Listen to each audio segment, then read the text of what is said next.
Muy bien, en esta bolilla número 7, parte A del desarrollo de la propuesta académica que tiene el programa de la materia Hidrología 1, vamos a ver el fenómeno de infiltración. Este fenómeno es el fenómeno mediante el cual el agua empieza a transitar un camino de penetración en la zona gaseosa desde la superficie libre en descenso hasta lograr una humectación del estrato superior del suelo que con interés de desarrollo productivo agrícola. Por lo tanto, nos interesa fundamentalmente el estado de desarrollo del movimiento y la posibilidad de mantenimiento de las distintas humedades en las distintas etapas de la afectación del agua en su descenso. Cuando en la interfase gaseosa con el suelo se produce la intrusión de agua, hay un sector difuso en el cual no hay influencia directa de las fuerzas gravídicas, que serían las fuerzas de gravedad o las del peso del agua que influyen que vaya en descenso. Sí hay una parte importante del descenso porque la infiltración necesita el motor del peso del agua para producirse, pero en el sector en donde lo que se moviliza es a través de infiltración, hay fenómenos que tienen mucha más importancia o más peso en el contacto o en el desplazamiento del aire que la parte de peso de las partículas de agua, que sí tienen una gran influencia en donde la granulometría es menos trabada, los espacios intergranulares son mayores y se produce un descenso en donde la influencia del peso es mayor. Desde el contacto en la superficie libre de los suelos hasta que el desarrollo del tránsito hidrogeológico o el descenso del agua se produce por influencia gravídica, ese espacio es el que a nosotros nos interesa, que es donde se produce el fenómeno de infiltración o desplazamiento de la parte proporcional de aire que hay en el contenido de los suelos reemplazándose por agua, que sería un proceso de humectación progresiva con fenómenos que nosotros vamos a ir desarrollando a lo largo de esta bolilla.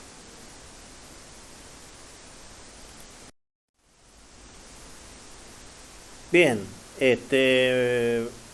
en esta parte nosotros vamos a analizar cómo llega el agua a estar en condición de infiltración. Primero que nada tenemos que saber que vamos a analizar la precipitación, que es la afectación del meteoro que afecta a la superficie terrestre en forma natural, sería la lluvia. La precipitación, al desarrollarse sobre la superficie terrestre, puede generar un almacenamiento superficial porque el sustrato que la contiene es semi-impermeable o impermeable. Esto ocurre en los lagos que tienen superficies con arcilla expansiva, que durante las tormentas de verano se expanden y generan una impermeabilización superficial con esta expansión, que hace que se generen lagunas artificiales que después durante el verano se evaporan. O cuando el sustento es rocoso y hay una impermeabilidad de tipo física que evita que haya un descenso de agua, entonces en este caso la precipitación quedaría bloqueada superficialmente en forma de almacenamiento superficial y no habría posibilidades de infiltración. Una segunda posibilidad es que debido a la pendiente del terreno y a la escasa granulometría receptiva o estado de densidad superficial, se produzca una escorrentía superficial. Estos son las características precipitaciones en los ríos secos de montaña, donde hay una pendiente mayor al 6 o 7%, entonces el agua tiene mucha más facilidad a escurrir superficialmente que a infiltrarse, porque para infiltrarse necesita una presión en la superficie de recepción que no se da porque es mucho más lógico el escurrimiento del agua transitando el menor gasto energético para descender hacia lugares más estables. Por lo tanto, la segunda alternativa a la precipitación es la escorrentía superficial, que es lo que ocurre en el verano en las precipitaciones de grandes intensidades en los ríos de montaña o en los ríos que durante el resto del año se mantienen secos. Otra gran parte que se produce es cuando el suelo que recibe la precipitación se encuentra a una temperatura muy elevada y se producen tormentas de verano con una intensidad importante, pero en poco tiempo hay un gran volumen de agua que retorna a la atmósfera en estado de vapor de agua. Esto se suele ver con facilidad cuando después de las precipitaciones de verano, sobre todo en las partes de circulaciones vehiculares como los asfaltos, se ve una gran evaporación, o en las superficies con un contenido de material granular, se ve que hay una evaporación grande porque a poco tiempo de dejar de producirse la precipitación se encuentran en estado prácticamente con muy poca humedad. Entonces este es otro camino que puede seguir el agua precipitada, que es la evaporación. Y por último, si el agua no ha sido almacenada superficialmente, ni ha escurrido superficialmente, ni ha retornado a la atmósfera a través de vapor de agua, es lo que se llama o se conoce como la primera instancia de tránsito hidrogeológico, que es lo que ocurre en el subsuelo y después en la parte del suelo. Es la etapa en donde se infiltra la precipitación. Pero la infiltración en realidad tiene dos componentes importantes a desarrollar. La propiamente dicha, que es la parte que a nosotros nos interesa, que es el estado de humectación y deshumectación de la parte subsuperficial, que es donde se producen los procesos de movimiento de agua desde la humedad higroscópica hasta la capacidad de campo, que son dos rangos de humedades que vamos a ver más adelante. Nos interesa conocer cómo se mueve el agua y cómo se humecta y deshumecta por acciones de higroscopicidad del ambiente y por acciones del propio suelo y su estado intergranular. En esa interfase entre el suelo y el ambiente, el agua tiene un comportamiento que no es muy completamente definido como una fase más, sino que tiene influencias tanto ambientales como del suelo, como de la misma agua, que vamos a ver más adelante, que pueden definir a la infiltración como propiamente dicha, al estrato en donde se producen estos movimientos. Cuando superan este estrato y el agua se mueve influida por su peso, se llaman acciones gravídicas. Y puede ser, como dije en la primera etapa, una percolación, que es cuando el agua desciende influida por su peso, hasta quedar estable en un acuífero o hasta aflorar en algún punto de surgencia, o cuando la percolación se produce generando algún tipo de dilución salina en su camino, se suele llamar lixivación. O cuando son cargas salinas superficiales muy grandes, son aguas que se conocen como lixivación. Bueno, vamos a evaluar ahora la serie de investigaciones que realiza un investigador, justamente Horton, en el cual él necesita determinar cuál es la capacidad de infiltración que tienen los distintos tipos de suelo. ¿Y qué es lo que descubre? Que está muy vinculado a lo que es la granulometría, pero no solamente influye la granulometría a través del tamaño de los granos del suelo, sino también el tipo de suelo microscópicamente hablando, si tiene angulosidad, si está redondeado. Por eso es que después, más adelante, nosotros vamos a estudiar una característica que nos interesa para este tipo de acciones, que es la textura, que lo vamos a ver cuando veamos suelo específicamente. Horton reproduce muestras alteradas en una probeta, en un recipiente, en el cual lo somete a la misma presión, a la misma cantidad de agua sometida a tipo precipitación. Y antes que se produzca el escurrimiento superficial, que sería lo que se llama precipitación efectiva, la precipitación efectiva a los efectos hidrológicos es cuando es el agua que escurre superficialmente. Para la precipitación, hidrológicamente hablando, la infiltración es una pérdida o una disminución del caudal de arrastre de los cauces que van hacia un punto o una sección de control. Horton descubrió que todos los movimientos del agua en el descenso se manifestaban en una curva muy similar a lo que es una curva parecida a un logaritmo, pero tiene características tipificantes bastante particulares. Primero que tienen una mayor pendiente cuando tienen menor interferencia de descenso intergranular.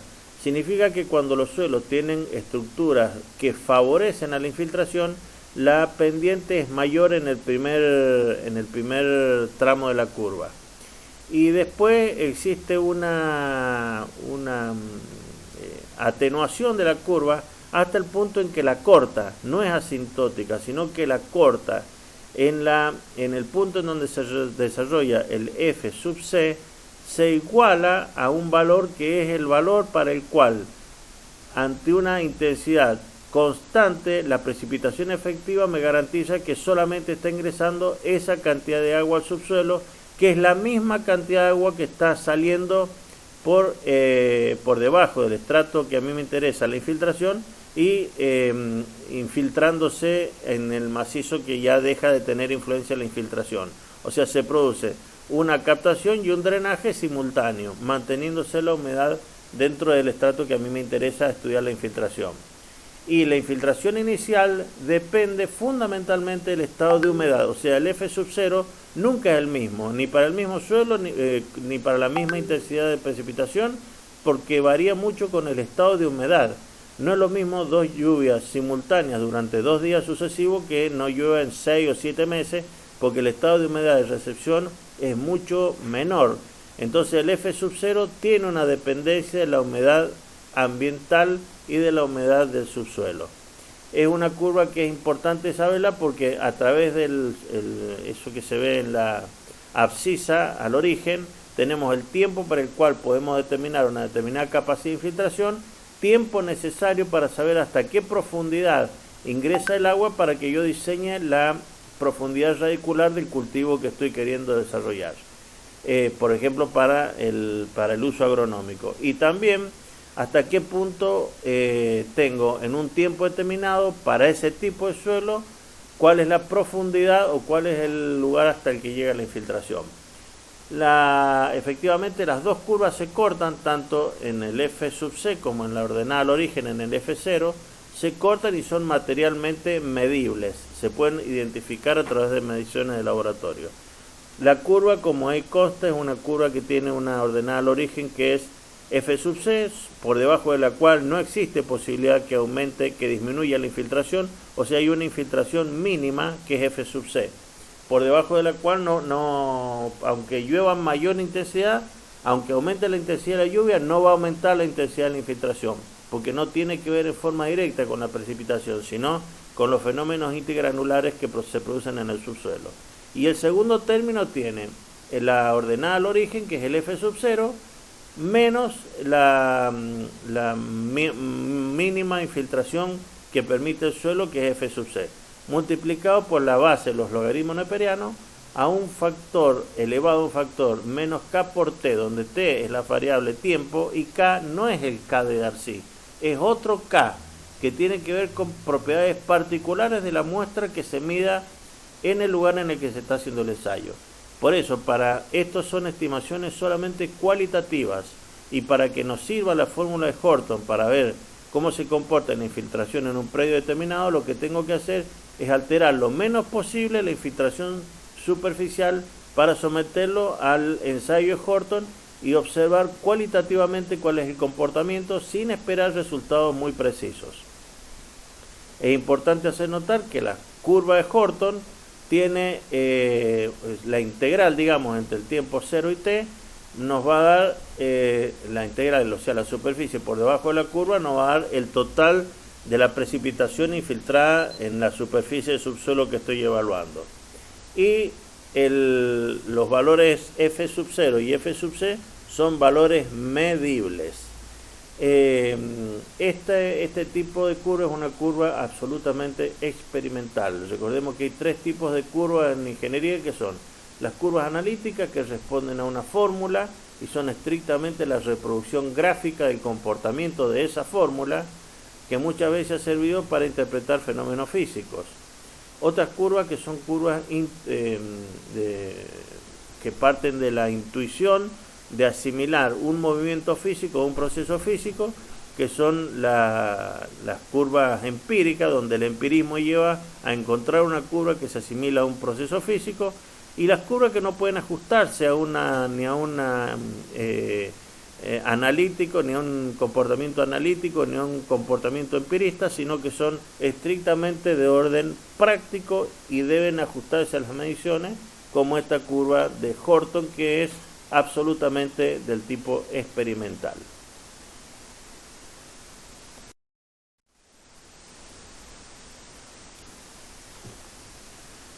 Los factores que afectan a la infiltración tienen diversas vertientes que es conveniente ir desglosando a medida que se van desarrollando la aparición de los procesos. Primero, hay condiciones de superficie, es decir, cómo se encuentra el estado del nivel de terreno natural en el momento de producirse la precipitación. ¿Por qué? Porque a veces existen condiciones de compactación preexistentes que hacen que la densidad superficial disminuya y por lo tanto los espacios intergranulares son más chicos. Existe menos facilidad de infiltración natural, porque han transitado vehículos o porque sencillamente hay mayor compactación por una carga superior anterior al efecto de precipitación. A veces suele generarse acciones, sobre todo en el campo agrícola, para disminuir esta densidad, que es mover con alguna herramienta y aumentar disminuir la densidad aumentando el volumen aparente. Esto es lo que se llama el trazado con arabilidad o algún cincel, que suelta las partículas del suelo para favorecer la infiltración. La densidad natural en este estado es una combinación entre la densidad y el estado de acomodamiento, que es la compacidad del suelo. La compacidad nos da idea de cuál es el estado de ordenamiento, que a medida que se encuentran mejor encajados o mejor distribuidos los granos del suelo en la etapa inicial, es mucho más difícil su ingreso, entonces también produce una disminución. También hay una microcompactación que se genera cuando comienza la lluvia, porque si las gotas son de un tamaño importante y la nube está a una distancia elevada respecto al suelo, el golpe que generan esas gotas iniciales generan una microcompactación que cambia la condición de infiltración inicial. Por lo tanto, a veces en zonas del litoral, cuando existen suelos superficiales muy finos, sin haber infiltración, comienza la escorrentía superficial porque se produce una microcompactación del suelo que se encontraba suelto, pero al comenzar la lluvia se compacta por la microcompactación que genera la misma lluvia. Cuando existe vegetación superficial, también hay una regulación antes de que la lluvia llegue a la superficie natural. Cuando llueve en zonas boscosas o en zonas donde hay mucha vegetación superficial, el agua no se pone en contacto directamente con el suelo, sino que existen lo que se llaman las barreras naturales o barreras vegetales. Muchas veces hay tormentas tropicales en las cuales la intensidad es muy alta, pero el tiempo es muy corto, que lo único que hacen es mojar las copas de los árboles y toda la vegetación que se encuentra por debajo. A veces llega ni siquiera a cambiar la humedad en el suelo. Esto hay que tenerlo muy en cuenta. Hay barreras vegetales que son muy importantes para disminuir el volumen de agua a la cual está sujeta al ponerse en contacto con la superficie terrestre y por supuesto participar de la infiltración. Cuando hay pendiente o interferencia, a mayor pendiente, menor infiltración. ¿Por qué? Porque la infiltración necesita un tiempo de permanencia y una columna de agua que genere una presión sobre la superficie. Si hay una pendiente en donde el agua les es más fácil escurrir que infiltrarse, va a favorecer mucho más el desplazamiento de la masa de agua por la ladera que en la infiltración. Por eso en las zonas cordilleranas, aunque hay suelos muy permeables, hay escurrimientos de arroyos intermitentes porque las pendientes son muy grandes. Y siempre el agua va a recorrer el camino en donde demande menos energía para el desplazamiento de los volúmenes. Y bueno, el otro punto importante como condición de superficie a analizar es la urbanización. Hay una falsa creencia de que la urbanización disminuye las condiciones de infiltración. En realidad a veces y muy comúnmente esto pasa. El avance de la urbanización va disminuyendo la capacidad de infiltración, por lo tanto, a igual tormenta son mayores las condiciones de escurrimiento superficial cuando hay más zona urbanizada. Pero cuando estas urbanizaciones incorporan superficies verdes de alta demanda de riego, muchas veces sirven como un regulador para generar una primera infiltración en la zona en donde se encuentran las acciones ornamentales de los jardines o que tienen barreras efectivamente que permiten que el agua se infiltre en una zona definida. O sea, la urbanización altera la condición de superficie, pero no podemos decir ni que la agrava ni que la beneficia, porque tenemos que ver efectivamente cuál es el diseño de la traza de urbanización para poder definir si es favorable o no a la condición de infiltración. En segundo lugar, importa las características del suelo, la incidencia de la cantidad de fino y la textura. Ahí vamos a estudiar más adelante que los suelos se comportan de manera diferente, aunque tengan la misma granulometría a la circulación del agua entre ellos. La incidencia de fino es muy importante porque mientras mayor cantidad de fino, habrá mayor imposibilidad del tránsito del agua hacia niveles inferiores. Por lo tanto, se llaman suelos más pesados, en donde el agua le cuesta más infiltrarse, y son suelos más livianos, en donde el agua se infiltra con mayor facilidad. Mientras más contenido de arena tenga, será un suelo más que favorezca más la infiltración. Pero cuando el contenido de arena es muy alto, tampoco es muy bueno porque se produce una infiltración tan veloz que rápidamente se va a la zona de influencia gravídica. Es muy importante tener en cuenta la temperatura del suelo, la temperatura superficial, porque a mayor temperatura, mayor pérdida por evaporación. Por lo tanto, es bueno tener en cuenta este factor, sobre todo en las tormentas de verano, porque a veces los volúmenes evaporados son altísimos. Cuando la temperatura del nivel de terreno natural es muy elevada. Y cuando hace mucho frío, se genera el efecto contrario, que es que el agua se encharca y se congela. Entonces, en vez de infiltrarse, se produce un estrato de hielo por debajo de la superficie natural cuando las temperaturas son muy bajas, que tampoco permiten que el agua se infiltre, sino que se queda detenida en forma de hielo en la parte superficial. En tercer lugar, importan muchísimo las condiciones ambientales, porque influye el estado de humedad ambiental.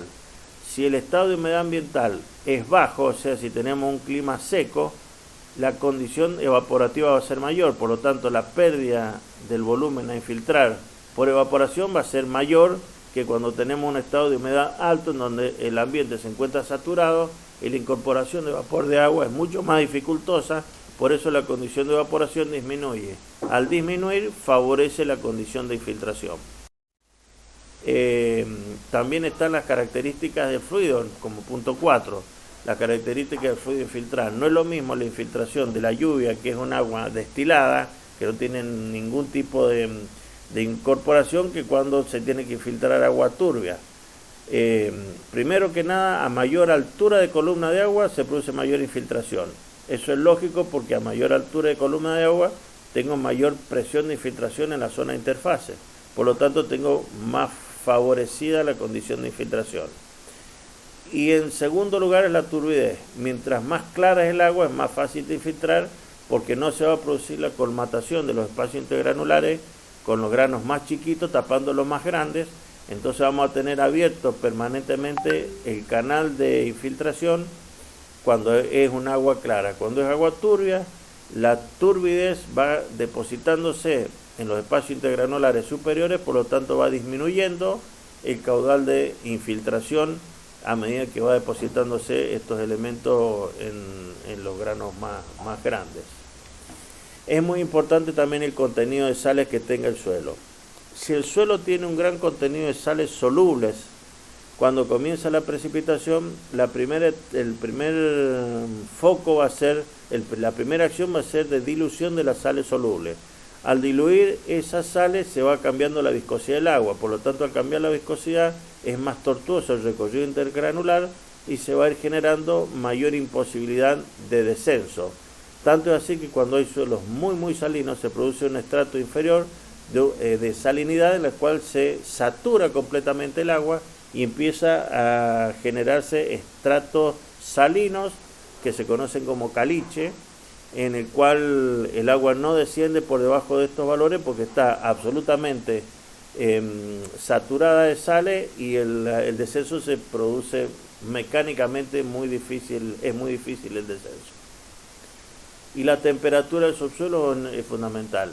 Si el suelo ha tenido un día muy templado, la estructura subsuperficial se mantiene a una temperatura elevada.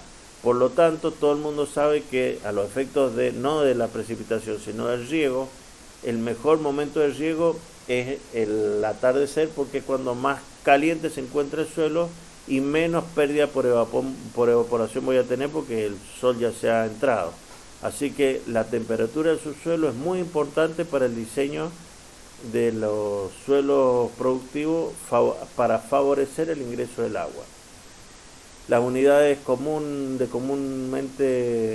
en que se miden son, por supuesto, velocidades, que son velocidades de descenso de la columna de agua, milímetros por hora o milímetros por día. Bueno, vamos a ver ahora cómo hacemos para determinar el comportamiento de infiltración de un determinado superficie de suelo. Y esto lo vamos a hacer o por el método de Horton en el laboratorio, que es bastante indefinido y no se usa, solo se usa el método para acciones experimentales, o vamos a ver cómo lo determinamos rápidamente en el campo para tener idea de cuál es la infiltración en un lugar determinado y con metodologías bastante sencillas y determinísticas que me permiten tener una idea bastante precisa de cómo es el comportamiento primario de la infiltración en el estrato superior. Primero que nada tenemos dos tipos de infiltrómetro, el tipo inundador, que es el que nosotros hacemos, que es disponer de un volumen sobre la superficie del terreno natural y tener alguna acción que permita medir un descenso de una columna de agua por algún método en donde la variable sea o el descenso, que sería la infiltración propiamente dicha, o medir los descensos a un tiempo, o medir a descensos fijos el tiempo que demora en generarse ese descenso. Entonces podemos optar por tener como variable el tiempo de una determinada infiltración que tenemos tipificada o la infiltración que se produce para un tiempo estándar que nosotros podemos medir con un cronómetro. Eso serían las acciones de inundador. Y el otro, que es el simulador de lluvia, que en realidad ese es un sistema que tienen los que hacen investigación del comportamiento de lluvia en distintos predios, que acá hay uno en el INTA Luján, pero es más para los agrónomos eso, cuando quieren ver números muy finitos o analizar muy cuantitativamente qué es lo que ocurre para determinada gravilla que se encuentra sobre el suelo. Es más finito. Nosotros los civiles esto ya no nos interesa tanto. Lo que tenemos que saber es más o menos cuánto es el agua que van a necesitar los agrónomos para ver si nosotros podemos disponerla desde la infraestructura de dotación, o cómo se va a comportar una determinada lluvia en un determinado sector a los efectos de calcular en una sección de control un puente para que pase un camino. Digamos, es más grosso lo que nosotros tenemos que investigar. Por lo tanto, es mucho menos determinístico lo que tenemos que generar como dato del comportamiento de infiltración en una zona determinada, ya sea para diseñar una obra o para evaluar cuál ha sido una pérdida determinada. En lo de tipo inundador tenemos los cilindros concéntricos, que es el que ustedes van a ver en el práctico, que vean con las ingenieras, que son dos cilindros concéntricos que están bien claritos en el apunte. Hay de distintos tamaños, pero los más comunes son de 9 y 12 pulgadas, creo que son, dos cilíndricos que se entierran lo más...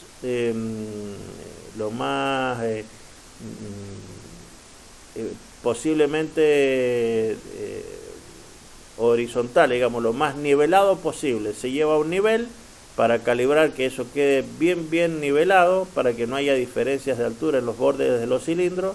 Y son 2 cilindros concéntricos. Se llenan los 2 cilindros con agua, se rasan con un proveedor de agua externo, tienen que ir con bidones de agua y una probeta para medir el agua que incorporan, y van midiendo, como le dije recién, o el tiempo determinado para un determinado descenso, o el descenso que se produce a un tiempo determinado. Pueden tomar como variable el tiempo o el descenso.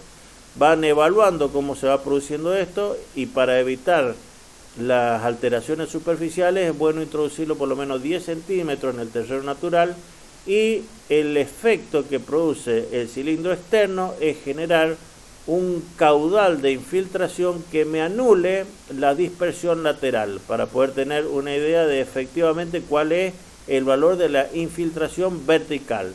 Le va generando como un entorno en el cual se va gastando el agua que no me interesa medir. Por lo tanto, lo que mido es solamente el descenso del cilindro interior que se produce en el suelo. Y eso, lo bueno que tiene es que lo puedo hacer muchas veces en el mismo predio y tener una buena idea de los tipos de velocidad de infiltración en distintos lugares, y poder tener una idea generalizada en qué lugares se infiltra más, en qué lugares se infiltra menos, y sobre todo nos da una muy buena idea de comportamientos relativos. Cuando esto se hace en zonas de una cuenca, para ver cuál va a ser la pérdida que tenga por infiltración, hay zonas en que se infiltra con mayor facilidad y zonas que se infiltran con menor facilidad. No importa tanto el número fino, sino el comportamiento global de los tipos de infiltración. Pero por supuesto que ustedes en el práctico lo van a hacer lo más detallado posible para que aprendan cómo se maneja esta herramienta. Y el otro es más fácil todavía porque es excavado. Directamente se hace un pocito estándar con una poruña y se le introduce agua y se mide el tiempo que demora en quedar el cilindro excavado sin agua. Eso en realidad mide la infiltración en todos los sentidos, en descenso y lateralmente. Este método sí se ocupa muchas veces cuando hemos desarrollado una tarea que favorezca la infiltración, para ver cómo ha quedado el suelo, cuál es la velocidad de infiltración, para estimar cuál es la velocidad de permanencia y la columna a la cual tiene que ser sometido el suelo para determinar un rendimiento a una profundidad determinada. O sea, para saber cuánto tiempo tiene que estar el agua en contacto con ese tipo de suelo para llegar a una profundidad determinada. Digamos que la experiencia de medir infiltraciones con el excavado son comprobaciones que se generan para ver hasta qué profundidad llega en un tiempo determinado una cantidad de agua a la cual se le entrega al suelo.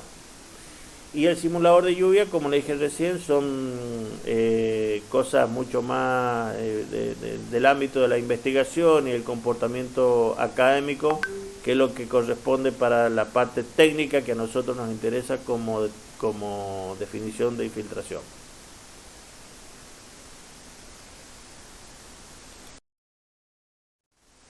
Bueno, esta parte de la bolilla es la última parte a la cual se refieren los índices de infiltración, que a mí personalmente, el ingeniero Villota, nos interesa muchísimo que lo manejen conceptualmente, porque son muy usados para aprovechar las experiencias de otros lugares o de otras entidades que han trabajado mucho, para que se vayan manteniendo vigentes todos los estudios que se hacen dentro de una cuenca. Los índices de infiltración son valores que se colectan con determinadas características preconcebidas. Primero, es el agua que no va a participar del escurrimiento superficial cuando se desarrolla una precipitación en una cuenca determinada y se escurre la precipitación efectiva. O sea, es el agua que no va a pasar por una sección de control y que ha quedado detenida fundamentalmente debido a un proceso de infiltración. En segundo lugar, existe una anulación de la variación areal de las intensidades de precipitación, que es lo que nosotros estimamos, que en el área a evaluar, que puede ser la totalidad de la cuenca o una zona de la cuenca, que me interesa conocer cuál es la infiltración que se produce en ese lugar, porque es parecida a otra que yo he evaluado en otro lugar, o que tengo documentación, o que tengo valores relativos, no se va a producir una variación de intensidad durante la precipitación efectiva en el área en el que estoy investigando. Y por supuesto, hay un empirismo absoluto en considerar siempre que la humedad superficial en el momento que se produce la precipitación es la humedad higroscópica ambiental, que es la mínima humedad que puede tener un suelo, que no siempre es real, porque por ejemplo la presa fría, el problema que ocurrió fue que la tormenta que produjo el colapso de la presa no fue la máxima, pero 2 días antes había ocurrido una tormenta de características similares que había anulado completamente la capacidad de infiltración del vaso. Entonces fue mucho más veloz el llenado de la presa para una precipitación de iguales o menores características. O sea, nosotros partimos de creer que el estado de humedad es 0, o podemos variar este estado de humedad. Podemos hacer simulaciones en modelo en donde le incorporamos una base de humedad mayor, por lo tanto la respuesta del escurrimiento superficial de la precipitación efectiva va a ser mucho más rápido que si se encuentra seca. El primer índice que nosotros vamos a ver, que está bastante bien explicado en el apunte, esta parte está bien en el apunte, así que estudien del apunte. Hay algunos libros que lo tratan, pero a nosotros nos interesa que sepan lo que está sintetizado en el apunte. El índice FI es el índice que ocupan los ingenieros civiles que están generalmente ocupados de las vías de comunicación, no de ferrocarriles o de caminos, porque les interesa conocer en grandes rasgos cuál es la cantidad de precipitación a la que va a estar sometida una cuenca determinada, para saber cuál es la real pérdida que voy a tener. No le interesa a ellos si el agua quedó interferida, si quedó detenida superficialmente, si se evaporó o si se infiltró. Lo que ellos necesitan saber es cuánto de la precipitación acontecida en esa área va efectivamente a pasar por el punto de control, que yo necesito saber cuál va a ser, porque me interesa que el camino cruce en un punto determinado, y el punto de control de esa cuenca va a ser el punto de interferencia en donde tengo que diseñar el puente. Entonces, en lo que nos indica este índice es de la precipitación total que han medido los pluviómetros, les resto la precipitación efectiva y lo divido sobre el tiempo efectivo de lluvia. ¿Cuál es el tiempo efectivo? El tiempo en donde realmente estuvo escurriendo agua. Si la precipitación se infiltró toda y no pasó ninguna gota, en realidad para mí no hubo precipitación efectiva. Por lo tanto, la precipitación total, al ser igual que la efectiva, el índice es 0 y significa que no va a pasar agua por la sección de control. Ustedes van a decir, pero ¿cuándo ocurre? Muchísimas veces. Cuando la precipitación se produce solamente en un área que está alejada del punto de control, de la sección de control, a veces se infiltra directamente, no pasa o se retiene o no hay precipitación efectiva. Por eso es importante entender la filosofía del índice FI. El índice FI no le interesa qué ocurre físicamente con el agua, le interesa saber cuánto porcentaje de agua pasa por el punto o la sección de control, que es donde yo voy a diseñar mi obra de arte, para saber cuánto es lo que tiene que disminuir para tener un caudal más real de avenida en una cuenca determinada. ¿Para qué sirve esto? Hay cuencas que son muy rápidas porque tienen mucha pendiente, en los caminos de montaña sobre todo, y muy rápidamente se produce el paso del agua por la sección de control que a mí me interesa. Otros que son suficientemente planos y se produce una gran infiltración antes que lleguen al punto de contacto, por lo tanto se puede atacar con otro tipo de obra de arte, como ser un badem, porque el agua es mucho más extendida. Digamos, son índices que me indican cuál es la pérdida que voy a tener de precipitación en un punto determinado que me interesa, que va a ser la sección de control de la cuenca que estoy evaluando cómo se va a comportar. Como dato de base tengo que tener el dietograma del aguacero y el hidrograma de la salida en la sección de control. Es fundamentalmente lo que me interesa. El pico del hidrograma para saber cuál es el caudal máximo. Si la cuenca lo atenúa o lo alarga o aplasta la curva, disminuye el pico en una forma natural, o no, a mí eso realmente no me interesa. Lo que sí me interesa es saber cuál es el caudal máximo y cuál es el aporte de erosión marginal que me va a generar por la vegetación que puede llegar a tapar o no, como pasó en San Luis, esa tormenta grandísima de Semana Santa, que todos los caudales fueron menores a lo diseñado, pero resulta que la erosión marginal traía muchísimo material de arrastre que tapó una gran cantidad de alcantarillas en las secciones de los proyectos de obras viales. El índice W, que en realidad era el índice omega, pero quedó W nomás porque no encontramos cómo era, digámosle el índice W, es igual al índice phi menos el agua que efectivamente no se infiltró. El índice W ya sí le interesa dónde quedó el agua. ¿Por qué? Porque es un índice que yo voy a usar para disminuir el agua de dotación de riego, por ejemplo, en una zona que ha tenido una determinada precipitación. Va a ser el agua que no pasó por la sección de control, pero vamos a investigar por qué no pasó. Puede haber quedado detenida superficialmente en un lugar en el cual la pendiente cambió de sentido, o el estrato era un estrato rocoso, o hay mucha arcilla y quedó detenida. En realidad no pasó por la sección de control, pero tampoco se infiltró, o sea, no ingresó como agua de infiltración al subestrato que yo quiero analizar cuánta agua fue la que recibió como infiltración, o quedó interferida en alguno de los brazos tributarios de la cuenca, algunos de los brazos que abastecen al cauce principal, por alguna acumulación de material de arrastre marginal, y quedó indicado en algún punto en el cual no va a pasar en forma simultánea, sino que va a pasar después, pero en realidad tampoco se infiltró. O sea, es el agua que no pasó por la sección de control, pero ya no es como el índice phi. Ahora sí me interesa saber si se infiltró, si quedó detenida superficialmente, si quedó interferida en algún punto que no pudo salir, o si se evaporó. Esas mediciones me van a dar como conclusión un índice W en el cual tenemos la realidad de la precipitación total menos la efectiva, pero la que efectivamente se infiltró con todos los descuentos que corresponden al agua que no pasó por la sección de control, pero tampoco se infiltró.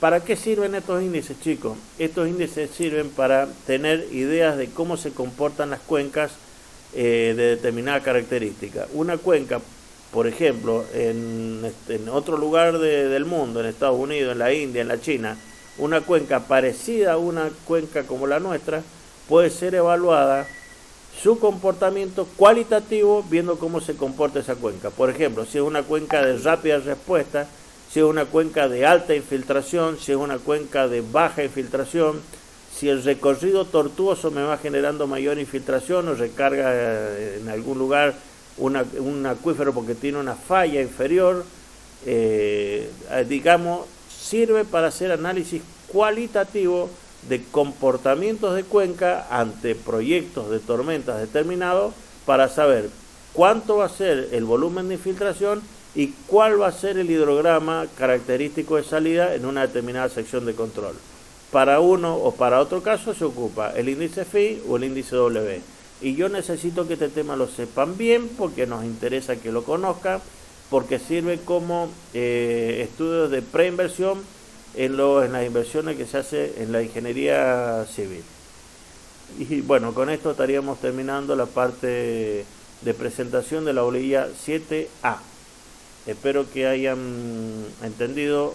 Disculpen la velocidad a la que he tenido que los conceptos, pero quedamos susceptibles y ustedes conocen los medios por los que pueden hacer las consultas que crean correspondientes para aclarar temas o para profundizar algunos de los puntos que hemos dado en el día, como en esta parte de la bolilla, que es la primera parte. Listo.